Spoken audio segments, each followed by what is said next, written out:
Hello students, welcome back to our channel general studies with Anup K Verma.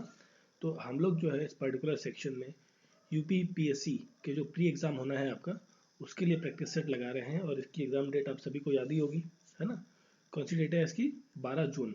जो 12 जून 2022 को इसका first stage pre का exam होने वाला है 2022 का।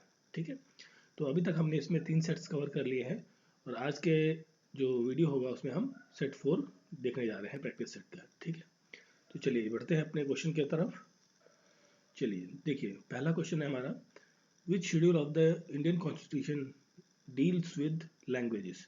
लैंग्वेज, देखिए हमारे संविधान में कितने शेड्यूल्स दिए हुए हैं। ठीक है, इनिशियली कितने शेड्यूल्स थे? इनिशियली जो थे संविधान बना था तो 8 शेड्यूल थे। ठीक है, 8 शेड्यूल्स थे। और एट प्रेजेंट हमारे संविधान के अंदर, कॉन्स्टिट्यूशन के अंदर कितने शेड्यूल्स हैं? 12 शेड्यूल्स मेंशन्ड है। ठीक है, 12 शेड्यूल्स। तो अब ये पूछा गया कि कौन से शेड्यूल में 1 2 3 4 5 6 7 8 9 10 11 12 ये जितने भी शेड्यूल्स हैं 12 नंबर के, इनमें से लैंग्वेज के बारे में कौन बात करता है? तो लैंग्वेज के बारे में बात करते हैं 8th शेड्यूल के अंदर। ठीक है, तो क्वेश्चन का करेक्ट आंसर हो गया 8th शेड्यूल। 8वें शेड्यूल में लैंग्वेज के बारे में बात की जाती है। ठीक है, जस्ट ठीक है, 8th शेड्यूल लैंग्वेज के बारे में। अब देखिए लैंग्वेज के शेड्यूल में जो 8th का शेड्यूल है उसमें लैंग्वेज के बारे में बात करी जाती है। जब इनिशियली जब था संविधान बना था उस टाइम पर इस शेड्यूल के अंदर 14 भाषाओं की जगह थी। ठीक है, 14 languages are mentioned in the schedule 8 of the Indian constitution. ठीक है, उसके बाद एक पहला कॉन्स्टिट्यूशनल अमेंडमेंट हुआ, 21st अमेंडमेंट हुआ किसके अंदर? शेड्यूल 8 के अंदर। तो उसके अंदर सिंधी लैंग्वेज को ऐड किया गया। किसको ऐड किया? सिंधी लैंग्वेज को। ठीक है, उसके बाद 71st अमेंडमेंट हुआ। 71st अमेंडमेंट आया। ठीक है, इसमें कोंकणी, मणिपुरी एंड नेपाली लैंग्वेज। ठीक है, ये 3 लैंग्वेजेस ऐड की गई 71st अमेंडमेंट एक्ट में। ठीक है, इसके बाद लास्ट अमेंडमेंट हुआ 92nd अमेंडमेंट। ठीक है, और इसमें जो लैंग्वेजेस ऐड की गई वो थी आपकी, एक तो बोडो। ठीक है, बोडो लैंग्वेज कहाँ पर बोली जाती है? या आसाम में बोली जाती है। ठीक है, आसाम और इधर मेघालय के आसपास की कुछ इलाकों में बोली जाती है। ठीक है, और इसके साथ में बोडो के साथ डोगरी के साथ आपका डोगरी के बाद मैथिली। ठीक है, जो बिहार की एक लैंग्वेज है। और संथाली। ठीक है, तो ये जो 92nd अमेंडमेंट हुआ उसमें ये 4 लैंग्वेजेस जोड़ी गई। 71st में 3 लैंग्वेजेस और ये आपका 21st वाले अमेंडमेंट में 1 लैंग्वेज। ठीक है, तो एट प्रेजेंट हमारे संविधान में कितनी भाषाएं दी गई हैं? कितनी लैंग्वेजेस के बारे में बात करी है? 22 लैंग्वेजेस जो है एट प्रेजेंट है हमारे संविधान के अंदर। ठीक है, तो ये कब कौन सा अमेंडमेंट में कौन सी लैंग्वेज जोड़ी गई ये ज़रूर ध्यान रखिए, क्योंकि इस पर क्रोनोलॉजी के क्वेश्चंस अक्सर बनते हैं। ठीक है, और मैच ऑफ द फॉलोइंग में भी इस तरीके के क्वेश्चंस देखने को मिलते हैं। ठीक है, क्लियर। अब चलिए बाकी जो ऑप्शंस हैं आपके उनके बारे में भी देख लेते हैं कि जो बाकी ऑप्शंस में आपका पहला पार्ट है, सॉरी 5th जो आपका शेड्यूल है, 5वां शेड्यूल। तो जो 5वां शेड्यूल है ये किसके बारे में बात करता है? 5वां शेड्यूल बात करता है ट्राइबल एरियाज और या शेड्यूल्ड एरियाज के बारे में। ट्राइबल एरियाज और जो शेड्यूल्ड एरिया है, ठीक है, उनके बारे में बात करता है। ठीक है, अब इस जो शेड्यूल है 5 नंबर का शेड्यूल, ठीक है, क्वेश्चन का करेक्ट आंसर तो ऑप्शन बी है। ठीक है, इस शेड्यूल के अंदर किन स्टेटों को छोड़ा गया? इनमें एक्सेप्शंस दी गई हैं, जैसे असम। ठीक है, असम हो गया आपका, मेघालय हो गया, और मिजोरम हो गया, मिजोरम और त्रिपुरा। इन 4 स्टेट्स को छोड़कर बाकी भारत में जितने भी शेड्यूल्ड एरियाज या ट्राइबल एरियाज है बेसिकली, उनकी बात शेड्यूल्ड आपके 5 में की गई है। अब देखिए ये जितने भी स्टेट्स हैं इनको बारे में अलग से प्रोविजन दिया गया है इनके लिए। ठीक है, तो उनको हम बाद में अलग से डिस्कस करेंगे उन चीज़ों को। अभी हम बात कर रहे हैं शेड्यूल्ड 5 की। ठीक है, इनमें एक्सेप्शन दी गई है इसकी, और इसके लिए जो आर्टिकल है शेड्यूल्ड एरिया और शेड्यूल्ड ट्राइब के लिए वो होता है, संबंधित आर्टिकल जो है इससे वो है 224 नंबर का आर्टिकल। ठीक है, इसमें पावर को क्या, सॉरी, जो प्रेसिडेंट होते हैं राष्ट्रपति, उनको ये पावर होती है कि शेड्यूल्ड एरिया, जैसे मान लीजिए कोई शेड्यूल्ड एरिया या scheduled tribal area basically 10 kilometre square का है, सपोज कर लीजिए फॉर एन एग्जाम्पल, तो ये राष्ट्रपति को ये अधिकार होता है कि वो इस एरिया को 10 किलोमीटर वाले एरिया को, यहाँ पर मान लीजिए जिस टाइम पर अलॉटमेंट हुई कि भाई ये एरिया शेड्यूल्ड एरिया के अंदर आएगा, तो मान लीजिए सर ये 2000 में हुआ अनाउंस कि भाई 10 किलोमीटर स्क्वायर का एरिया जो है शेड्यूल्ड ट्राइब में आएगा या शेड्यूल्ड एरिया आएगा, ठीक है, मतलब शेड्यूल्ड के अंदर आएगा, इस कैटेगरी के अंदर, ठीक है। तो उसके बाद क्या, यहाँ पर उस टाइम पर पॉपुलेशन थी 100 लोगों की, ठीक है। उसके बाद जब 2020 का टाइम आया सपोज, है ना, तो उस टाइम पर यहाँ की पॉपुलेशन हो गई 1000, ठीक है, बट एरिया तो कन्फाइंड उतना ही है। तो अब इसको एरिया को बढ़ाना चाहिए, जैसे 15 किलोमीटर कर देना चाहिए या 20 किलोमीटर स्क्वायर कर देना चाहिए, होना चाहिए, ठीक है ना, as per the population requirement. तो उस चीज़ का अधिकार जो है किसके पास होता है, प्रेसिडेंट को, राष्ट्रपति के पास ये अधिकार होता है, ठीक है, कि एरिया को बढ़ाना है कि घटाना है, ठीक है। और जो भारत में अब तक जितने भी शेड्यूल्ड एरियाज है वो किन किन कितने स्टेट्स में है, वह 10 स्टेट्स में, 10 स्टेट्स में शेड्यूल्ड एरिया और ट्राइबल एरियाज जो है देखने को मिलते हैं, ठीक है। एक्सेप्ट वो 10 वाला इतना इंपॉर्टेंट नहीं, इंपॉर्टेंट ये है कि एक्सेप्ट किसे किया गया है, किसे हटाया गया है, कौन से मतलब देखिए जनरली क्या है, अरुणाचल प्रदेश भी आएगा इसमें, तो वो तो आएगा, बट ये वाले स्टेट जो है इसके अंदर नहीं आते शेड्यूल में, ठीक है। चलिए फिर हम बात कर लेते हैं इसमें 10th शेड्यूल के बारे में। तो 10th शेड्यूल किसके बारे में बात करता है, बात करता है डिस्क्वालिफिकेशन के बारे में। डिस्क्वालिफिकेशन ऑफ मेंबर ऑफ आपका पार्लियामेंट और मेंबर ऑफ लेजिस्लेटिव असेंबली, उनके डिस्क्वालिफिकेशन के बारे में बात करता है, ठीक है। तो इसके लिए एक अमेंडमेंट हुआ था, 52nd अमेंडमेंट एक्ट, ठीक है, जो राजीव गांधी गवर्नमेंट थी, राजीव गांधी गवर्नमेंट, ठीक है, उसके ड्यूरेशन पर यह अमेंडमेंट आया और इसके तहत क्या लाया गया था, एंटी डिफेक्शन लॉ आया था, ठीक है, और ये अमेंडमेंट आया था 1985 के अंदर, ठीक है। और जो थर्ड शेड्यूल है आपका, थर्ड शेड्यूल बात करता है ओथ एंड अफर्मेशन के बारे में, ठीक है। ओथ एंड अफर्मेशन किसकी, आपका यूनियन मिनिस्टर, एमपी, एमएलए, जजेस of supreme court, high court, ministers, CAG, इन सब की जो ओथ एंड अफर्मेशन है उसके बारे में शेड्यूल थर्ड में बात की गई है, ठीक है। तो क्वेश्चन का करेक्ट आंसर है option number B, 8th schedule talks about the languages. चलिए फिर देखते हैं नेक्स्ट क्वेश्चन।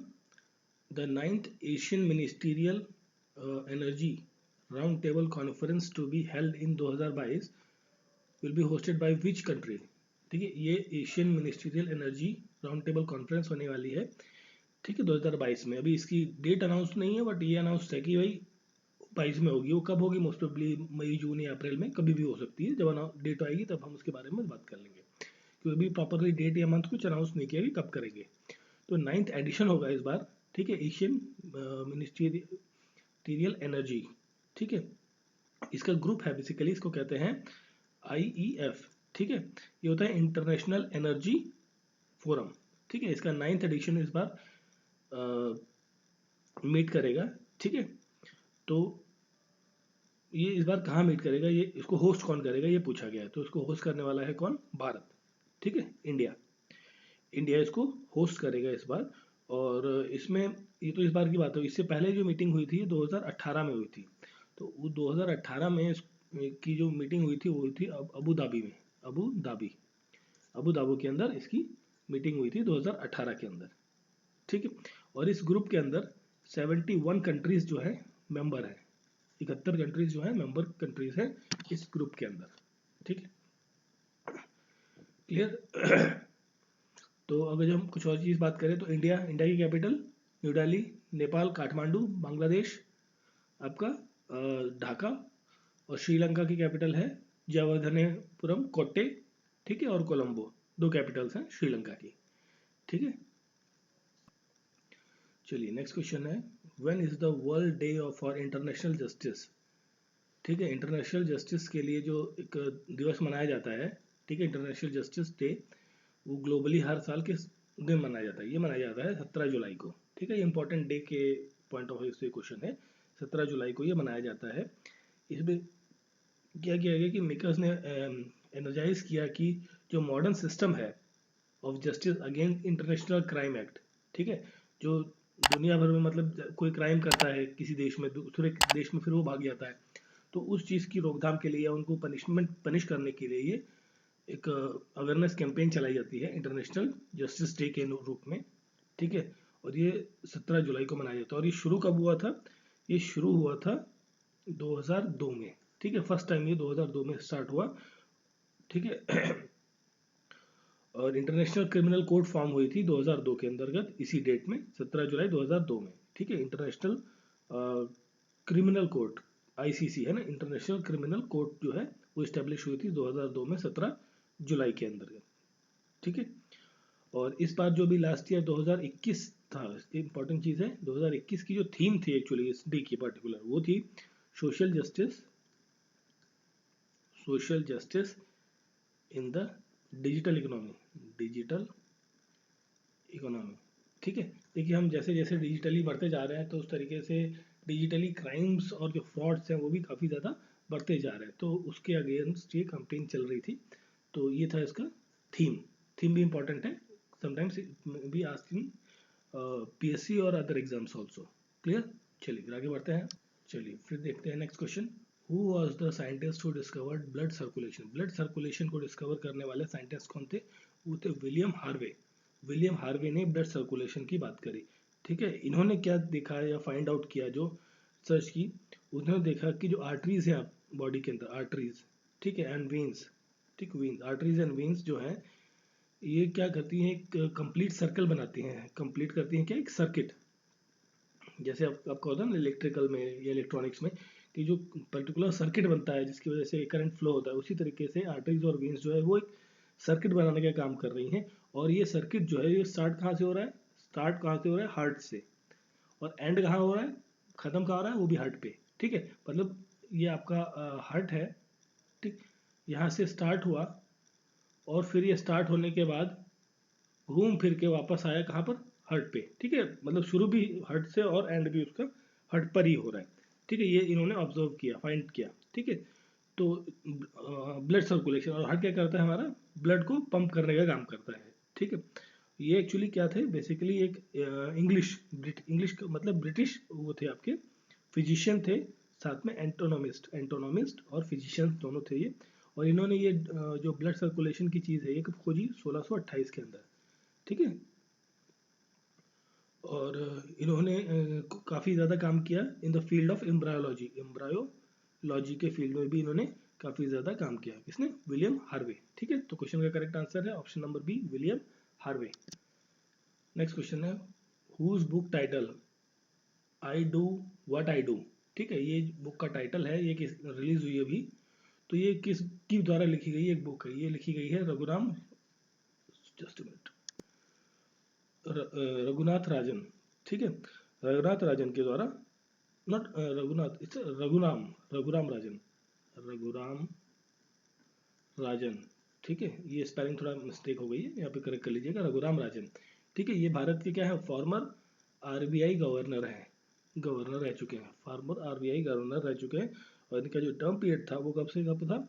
2013 से 2014 के बीच में ये आरबीआई के गवर्नर थे, ठीक है। और कौन से नंबर के गवर्नर थे ये भी काफ़ी इंपॉर्टेंट चीज़ बनती है। ये 23वें नंबर के, 23rd नंबर के आरबीआई के गवर्नर थे, ठीक है। और जो बुक पब्लिश करी गई है जिसका टाइटल है आई डू व्हाट आई डू, ठीक है। तो इस बुक को पब्लिश करने वाली जो प्रिंटिंग प्रेस है या कंपनी है, पब्लिशर है, वो उसका नाम है हार्पर कॉलिस, ठीक है। और इसे चेन्नई में लॉन्च किया गया, पब्लिश किया गया।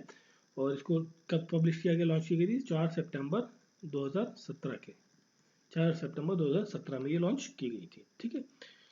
अब ये तो चलो उनके रघुराम राजन की बात हो गई। फिर पी चिदम्बरम की बात करते हैं। तो पी चिदम्बरम जो है वो फॉर्मर जो है भारत के होम मिनिस्टर भी रह चुके हैं, होम मिनिस्टर, गृह मंत्री यूपीए काल में, जो कांग्रेस पार्टी का साथ में जो शासन काल था, तो उसमें गृह मंत्री भी रह चुके हैं पी चिदम्बरम, और फाइनेंस मिनिस्टर भी रह चुके हैं, फाइनेंस मिनिस्टर, ठीक है। तो अगर इसको हम टर्म की बात करें तो ये जब ये होम मिनिस्टर थे बेसिकली, तो जो इनका टाइम था वो 2008 से लेके 2012 के बीच में, और फाइनेंस मिनिस्टर 2012 से लेके 14 के बीच में ये फाइनेंस मिनिस्टर रह चुके हैं, ठीक है।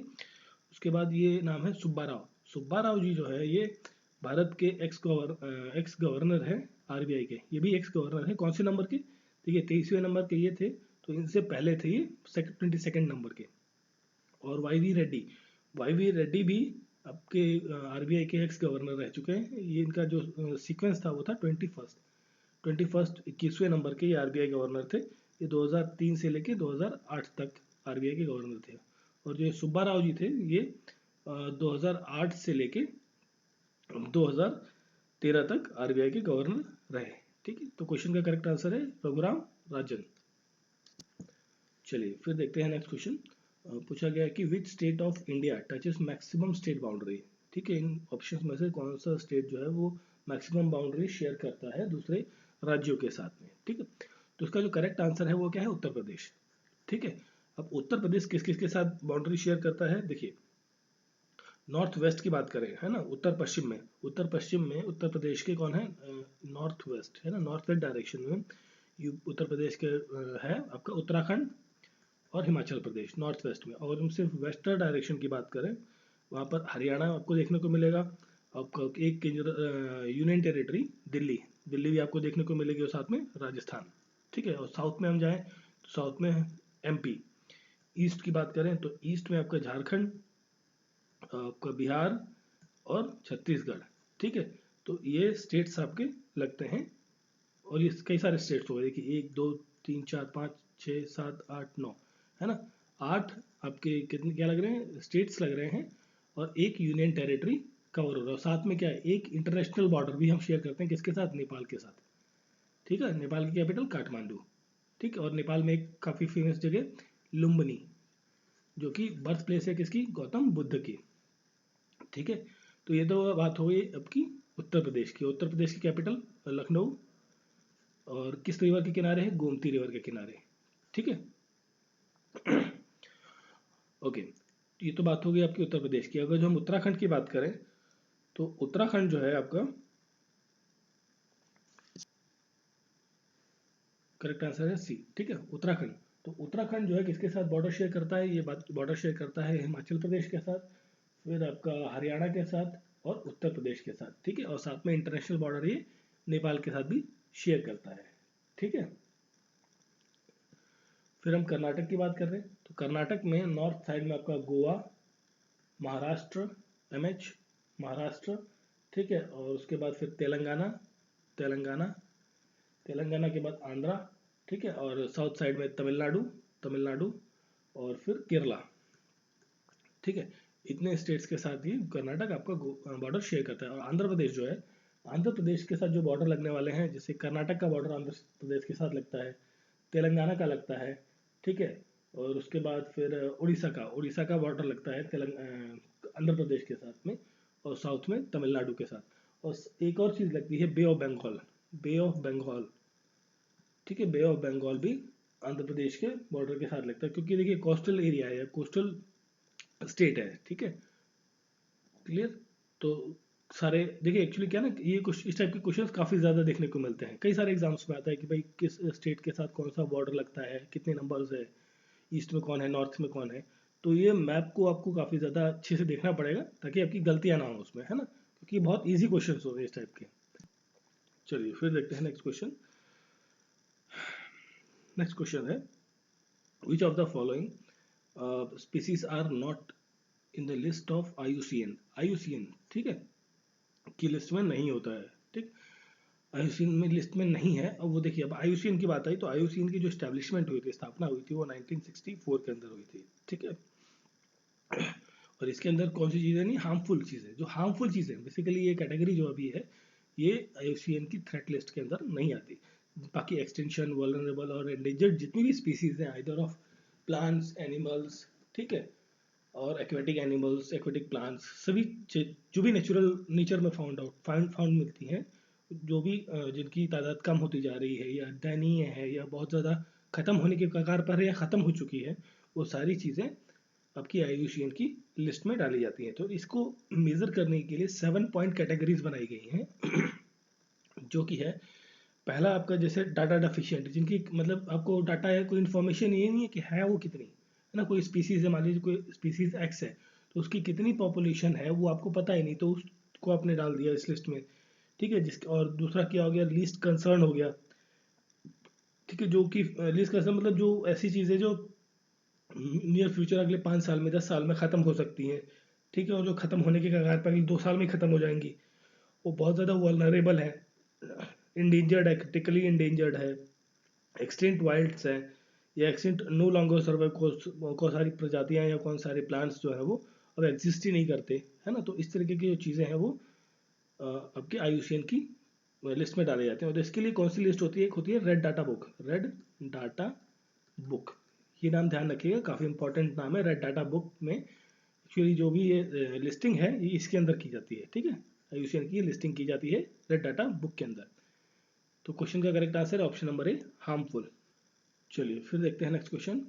Air pollution does not leads to, देखिए अब एयर पोल्यूशन किस चीज़ से संबंधित नहीं है। देखिए एयर पोल्यूशन की वजह से कैंसर होता है, बिल्कुल होता है, रेस्पिरेटरी डिजीज भी होती है, कोरोजन ऑफ बिल्डिंग भी आपको देखने को मिलती है। देखिए ना, जैसे आपका ताजमहल है, बेस्ट एग्जाम्पल क्या है, ताजमहल, ताजमहल, ठीक है, वो क्या है आपका जो एयर पोल्यूशन है, ठीक है, या एसिड रेन है, ये सब क्या है, पोल्यूशन का कारण है।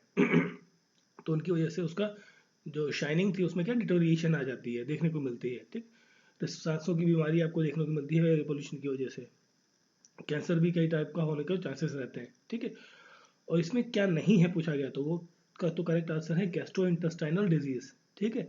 तो गैस्ट्रो इंटेस्टाइनल डिजीज जो है बेसिकली रिलेटेड होती है पेट से, आपका जो पेट की समस्याएं होती हैं, गैस्ट्रिक प्रॉब्लम्स, जैसे आपका कॉन्स्टिपेशन हो गया, ठीक है, इरिटेशन हो गया, आपका बाउल सिंड्रोम है, ठीक है, और पेरिनल इन्फेक्शन है, कॉलिशिया है, ठीक है, इस तरीके की जो बीमारियां हैं वो गैस्ट्रो इंटेस्टाइनल डिजीज होती हैं, कहलाती हैं आपकी, जो पेट से संबंधित है मुख्य तौर पे। वो आपके किसी पॉल्यूशन की वजह से नहीं होती, वो आपकी पर्टिकुलर किसी फूड हैबिट्स या फूड की वजह से देखने को मिलती है, ठीक है। तो क्वेश्चन का करेक्ट आंसर है option number A, gastro intestinal diseases. चलिए फिर देखते हैं next question. Which among the following is not a part of recipient of Nobel prize, जो 2020 में नोबेल प्राइज दिए गए उसमें इनमें से किसको नहीं मिला है फिजिक्स के अंदर, है ना। तो देखिए फिजिक्स के लिए जो नोबेल प्राइज मिला था वो मिला था रॉजर पेनरोज को, और रिनहार्ड गेंजल और एंड्री एम गेल्स। तो ये तीनों लोग वो हैं जिन्हें फिजिक्स के अंदर क्या है नोबेल प्राइज मिला है 2020 का, ठीक है, फिजिक्स के अंदर। और ये जो लुइस क्लक क्लक जो है इनको नहीं मिला है, ठीक है, इन द फिजिक्स। बट इन्हें ये एक्चुअली कौन है, ये एक अमेरिकन राइटर है, अमेरिकन राइटर है, लेखक है, और इन्हें नोबेल प्राइज मिला है 2020 का ही मिला है। किस फील्ड में, लिटरेचर के फील्ड में। राइटर है तो जाहिर सी बात इन्हें लिटरेचर के फील्ड में नोबेल प्राइज मिला है, ठीक है।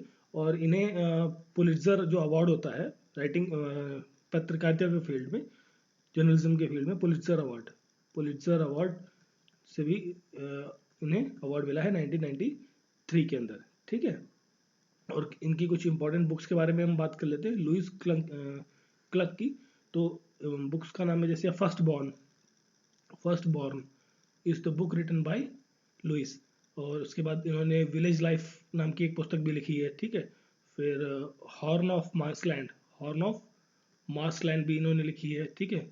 वीटा नोवा, डिसेंडिंग फिगर्स, ये 3-4 बुक्स हैं, नाम ध्यान रखिए, मे भी कभी आपको पूछा जा सकता है, ठीक है। तो क्वेश्चन का करेक्ट आंसर है लुइस क्लंक। चलिए फिर देखते हैं next question. Which Indian act provided for the first time separate electorate division for the Muslim community, separate electorate की बात किस एक्ट ने कही थी, ठीक है, कई सारे एक्ट्स दिए हुए हैं, तो इसके बारे में बात करी थी 1919 का जो इंडियन काउंसिल एक्ट था, ठीक है। इसे और दूसरे नाम से भी जानते हैं, इसे कहते हैं मॉर्ले मिंटो रिफॉर्म के नाम से भी जाना जाता है 1919 के एक्ट को, नहीं 1909 के, सॉरी 1909 के एक्ट को, ठीक है। तो इसी एक्ट के दौरान एक मुस्लिम कम्युनिटी के लिए सेपरेट इलेक्टोरेट की बात करी गई, ठीक है। और इसी में कम्युनल रिप्रेजेंटेशन की भी बात आई, और पहली बार इसी एक्ट के दौरान जो है first time association of Indians with the executive council of viceroy and governor, जो एग्जीक्यूटिव काउंसिल थी किसकी काउंसिल थी, वाइसरॉय या गवर्नर जो भी थे वहाँ पर उस टाइम पर, तो उनकी एग्जीक्यूटिव काउंसिल में पहली बार भारतीय का जो योगदान है या उनका शामिल होना वो शुरू हुआ, ठीक है। और पहले भारतीय जो थे वो जो वाइसरॉय की एग्जीक्यूटिव काउंसिल में का मेंबर बने वो थे सत्येंद्र प्रसाद सिन्हा, ठीक है। और ये एज अ लॉ मेंबर इन्होंने काउंसिल को ज्वाइन किया था, ठीक है, क्लियर।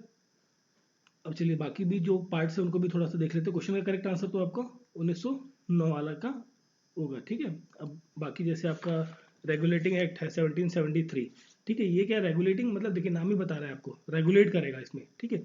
रेगुलेट कौन करेगा? पहले भारत में कौन था? East India company. East India company के जो इतने भी कारोबार हैं, ठीक है, उसको रेगुलेट करने का काम किसने किया? ब्रिटिश गवर्नमेंट ने। जो ब्रिटिश क्राउन है या गवर्नमेंट है, उसने क्या रेगुलेट करने का काम किया। भाई तुम अब वहाँ चले गए हो, भारत आए हो, यहाँ पर व्यापार कर रहे हो और संभालने लगे हो चीज़ों को, तो उसके व्यापार को कंट्रोल करने का काम, रेगुलेट करने का काम इन्होंने किया। और इसी टाइम पर 1773 के एक्ट में ही गवर्नर ऑफ बंगाल जो था उसको क्या बना दिया गया? गवर्नर जनरल ऑफ बंगाल बना दिया गया। और पहला गवर्नर जनरल ऑफ बंगाल कौन बना? Lord Warren Hastings. Lord Warren Hastings जो है पहला गवर्नर जनरल ऑफ बंगाल बना, ठीक है। और इसी टाइम पर कलकत्ता के अंदर, ठीक है, कलकत्ता के अंदर पहली बार क्या बना था? सुप्रीम कोर्ट बनाया गया, जिसमें एक वन सीजीआई होगा, चीफ जस्टिस होगा, और बाकी 3 अदर जजेस रहेंगे, ठीक है। और जो बॉम्बे, देखिए उस टाइम पर, इस टाइम पर जो 1773 का टाइम था, इस टाइम पर 3 इंपॉर्टेंट रियासतें चल रही थी। तो एक तो बम्बई था, बॉम्बे, दूसरा मद्रास, और तीसरा बंगाल, है ना। तो बॉम्बे और मद्रास को जो है सबऑर्डिनेट बना दिया कि किसका? बंगाल का, ठीक है। बंगाल के अंदर, अभी बंगाल के अंदर कौन बैठ रहा था? गवर्नर जनरल बैठ रहा था। गवर्नर जनरल ऑफ बंगाल के अंदर गवर्नर ऑफ बम्बे, मुंबई या बॉम्बे, और गवर्नर ऑफ मद्रास काम करेंगे, ठीक है। ये बात आई इसमें, ठीक है। और इस एक्ट के बाद जो एक्चुअली क्या हो रहा था कि जो ईस्ट इंडिया कंपनी थी, वो कंपनी का फायदा ना करते हुए जो वहाँ के एम्प्लॉयज़ थे वो अपना खुद का ज़्यादा मुनाफा कर रहे थे, वो ज़्यादा अमीर होते जा रहे थे, क्योंकि वो ट्रेड क्या पर्सनल ट्रेड करते जा रहे थे, कंपनी का ट्रेड कम कर रहे थे। तो उससे क्या कंपनी को प्रॉपरली थोड़ा सा लॉस हो रहा था। तो इस एक्ट के बाद जो प्राइवेट ट्रेड है, जो कंपनीज के ऑफिसर्स हैं, वो अब अपना प्राइवेट ट्रेड नहीं कर सकते। उस पर क्या कर दिया गया? पूर्णतः रोक लगा दी गई थी, ठीक है। तो ये था आपका 1773 का एक्ट। उसके बाद 1853 के एक्ट के बारे में बात करें अगर जो, तो इसमें 2 इंपॉर्टेंट चीज़ रही है इस एक्ट में। चार्टर्ड एक्ट है बेसिकली। इस एक्ट में एग्जीक्यूटिव एंड लेजिस्लेटिव फंक्शन, ठीक है, इसके में बारे में बात करेगी, किसके? गवर्नर के। अब देखिए एग्जीक्यूटिव क्या होता है, आज की डेट में हम बात करें तो गवर्नमेंट होती है, और आपका लेजिस्लेटिव आपका पार्लियामेंट या आपका जो विधायिका होती है उसके बारे में बात करेगी, ठीक है। और इसी टाइम पर जो पहली बार इंट्रोड्यूस किया गया था इंपॉर्टेंट चीज़, जिसकी आप प्रिपरेशन कर रहे हैं, सिविल सर्विसेज का जो ओपन कंपटीशन है उसके बारे में बात करी गई। इंट्रोड्यूस किया गया कि भाई सिविल सर्विस के को भारत में लागू होना चाहिए, जिसमें इंडियंस भी पार्टिसिपेट कर सकते हैं, ठीक है। और भारत के जो पहले सिविल सर्वेंट थे, ठीक है, वो थे सत्येंद्र नाथ टैगोर, ठीक है। तो सत्येंद्रनाथ टैगोर, और इन्होंने ये सिविल सर्विस की जो परीक्षा है ये पास करी थी 1864 के अंदर। और सत्येंद्रनाथ टैगोर जो है रविंद्रनाथ टैगोर के बड़े भाई हैं, ठीक है। चलिए अब इसमें एक और एक्ट आ रहा है हमारा 1861 का, तो इसके बारे में भी देख लेते हैं। इसमें एक्चुअली ये इंपॉर्टेंट था डिसेंट्रलाइजेशन के लिए,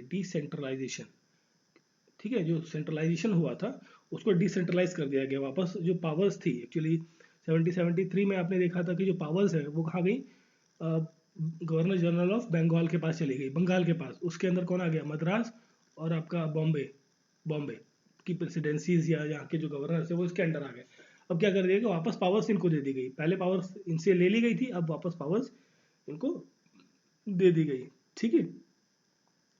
और जो एसोसिएशन बनाई गई इंडियंस की इस एक्ट के दौरान, उसमें क्या है कि भारतीयों को भी शामिल किया गया, ठीक है। और इसके लिए 3 नाम काफ़ी ज़्यादा इंपॉर्टेंट है जो नॉमिनेट किए गए थे वाइसरॉय की कमेटी जो थी उसके अंदर। तो as a non official member, जाहिर सी बात है क्योंकि देखिए ब्रिटिशर्स काम कर रहे थे, तो जाहिर सी बात है इंडियंस को एज अ फॉर्मेलिटी वो इंट्रोड्यूस करेंगे अपने काउंसिल के अंदर। तो ये 3 नाम काफ़ी इंपॉर्टेंट है। एक है राजा ऑफ बनारस, दूसरे हैं महाराजा ऑफ पटियाला, और तीसरे हैं सर दिनकर राव, ठीक है। और इसी एक्ट के अंदर ये 1864 के अंतर्गत किस चीज़ के बारे में बात करेगी? आज को थोड़ा सा कर लेते हैं, इंपॉर्टेंट चीज़ है। इसकी अंदर पोर्टफोलियो सिस्टम के बारे में बात करी गई। पोर्टफोलियो सिस्टम, ये क्वेश्चन भी डायरेक्टली आता है कि पोर्टफोलियो सिस्टम किस एक्ट के अंदर बात करी गई, वो 1861 था। अब पोर्टफोलियो सिस्टम क्या होता है, जैसे क्या है ना, किसी एक मंत्री को कौन सा विभाग देना है और वो किस विभाग में काम करेगा। मतलब जैसे आपका आपके जैसे वो है आपके highway minister, road and transport minister कौन है, नितिन गडकरी, ठीक है। तो ये पोर्टफोलियो हो गया, मतलब एक पर्टिकुलर व्यक्ति को एक पर्टिकुलर सेक्शन ऑफ डिवीजन या पर्टिकुलर ब्रांच मिनिस्ट्री की वो उनको दे दी गई, ताकि वो उसको प्रॉपरली वर्क कर पाए उन पर, ठीक है, ताकि जो ग्रोथ है वो अच्छे से हो सके। और पोर्टफोलियो सिस्टम के जो जनक है वो किन्हें कहा जाता है, लॉर्ड कैनिंग को। Lord Canning is the father of portfolio system in India, ठीक है। तो ये सारी चीज़ें हो गई सारे एक्ट से रिलेटेड। तो क्वेश्चन जो था हमारा, मुस्लिम कम्युनिटी के लिए एक सेपरेट इलेक्टोरेट की बात किसने करी, इंडियन काउंसिल एक्ट 1909 के अंतर्गत, ठीक है। तो सॉरी, तो ये जो था हमारा प्रैक्टिस सेट यूपी पीएससी का प्रैक्टिस सेट जो हम कर रहे थे, इसमें 4th सेट था, ठीक है। तो आई होप सो आपको वीडियो अच्छा लगा होगा, तो प्लीज़ लाइक सब्सक्राइब और फॉरवर्ड करें सभी के साथ। वो एक्चुअली क्या करता हूँ मैं ना, एक्चुअली क्वेश्चंस को हम लोग क्या कर रहे हैं कि एलोबरेट कर दे रहे हैं, क्योंकि एक पॉइंट हमने आंसर तो ले लिया, आंसर के साथ जितने भी ऑप्शंस हैं उससे जितना भी डाटा इन्फॉर्मेशन हमको मिल सकती है जो इंपॉर्टेंट है एग्जाम के लिए, वो सभी हम कवर करते हैं, ताकि उसके आसपास से रिलेटेड कोई भी क्वेश्चन आए तो हम आसानी से अटेम्प्ट कर सकें, ठीक है। तो वीडियो अच्छा लगा हो तो प्लीज़ फॉरवर्ड करें, लाइक करें। तो मिलते हैं नेक्स्ट वीडियो में। Thank you for watching.